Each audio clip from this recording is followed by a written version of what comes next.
Hola amigos, and welcome to another video.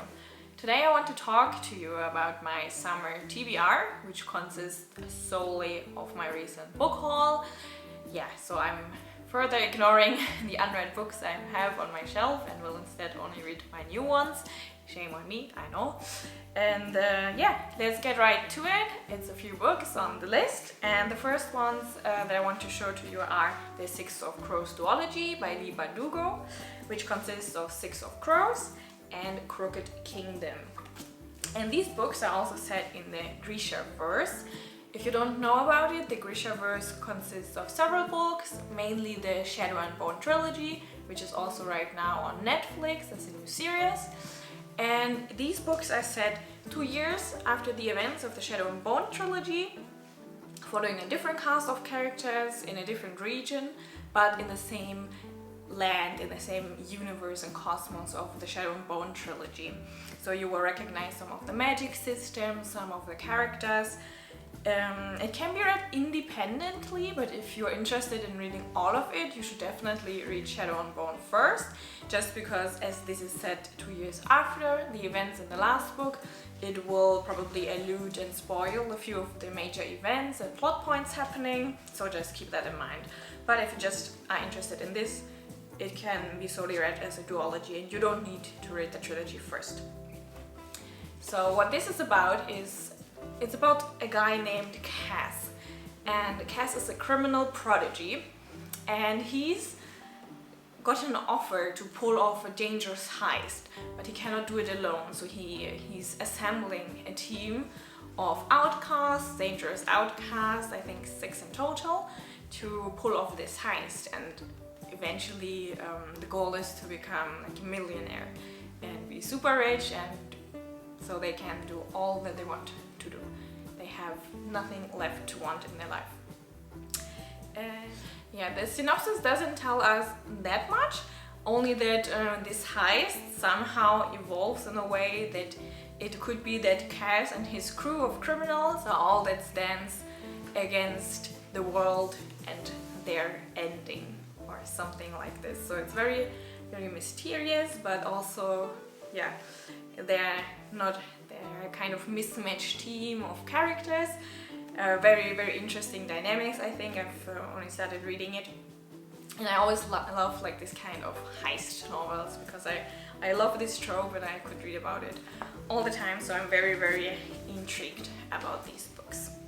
The next book that I plan to read after I finish the Six of Crows duology is this one. One of Us is Next by Karen M. McManus. And this is a kind of sequel to another book, One of Us is Lying by Karen M. McManus. I've actually talked about this book before and given it a review. If you want to check it out, I will link it below. And yeah, I think this can also be read independently. It's set 1 year after the events of the first book, but also follows different characters. So in this book, there's a kind of sinister game of truth or dare going on in the high school, and if you choose truth, you need to reveal your darkest secret, but if you choose dare, the outcome might be even more dangerous and possibly even lethal.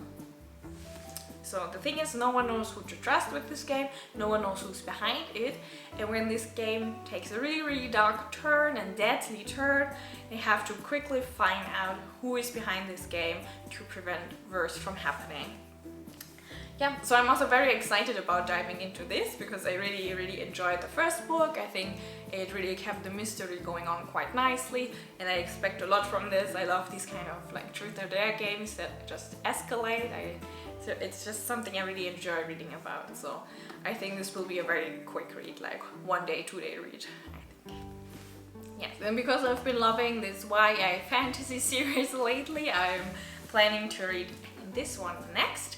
It's the A Court of Thorns and Roses series by Sarah J. Maas, and I've heard a lot of good about it already for a long time. I think it was super popular like a few years ago, and I always wanted to pick it up, and now I also read that it's being adapted by Netflix.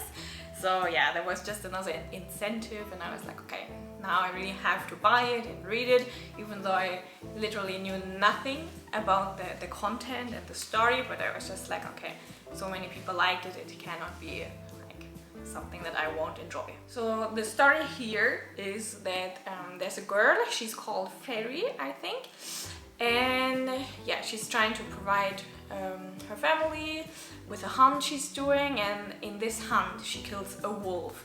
But what she doesn't know is that this wolf was actually a fairy.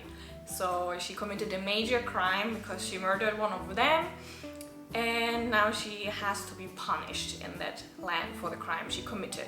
So as I understand it, someone comes to pick her up to like move her to this trial, so it's kind of her captor, but also someone she's very interested in, and there's seemingly a very, very interesting dynamic between the two of them.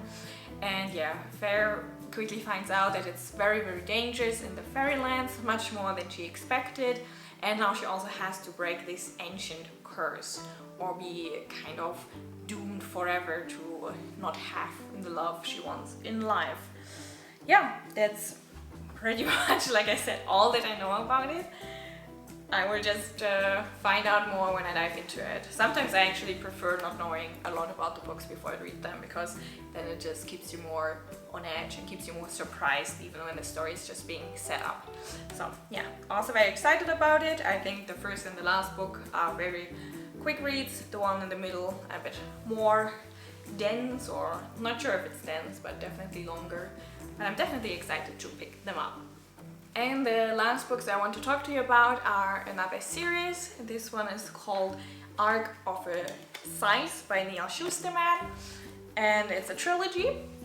And this has a very, very interesting concept, I think, because it's set in a kind of seemingly utopian world where there's no war, there's no sicknesses, the people don't die anymore because they've just reached this kind of level. So the only way to die in this world is if you're elected to be killed by this group of people, the Scythe. And this story follows two teenagers. They're called Citra and Rowan, and they're kind of the apprentice to one of the Scythe, and they're training to be just like them.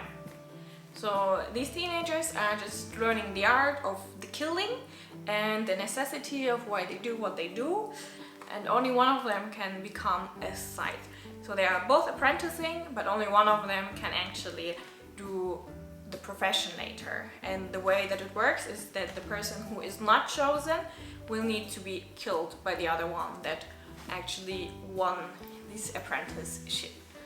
So yeah, I think it promises a lot of tension, a lot of interesting concepts, utopian, but at the same time kind of dystopian concepts.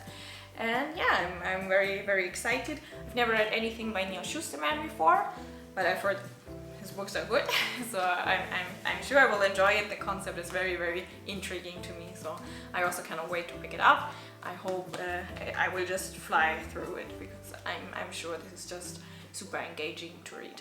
Okay, but that was all of it for now. I mean, the summer is only so long.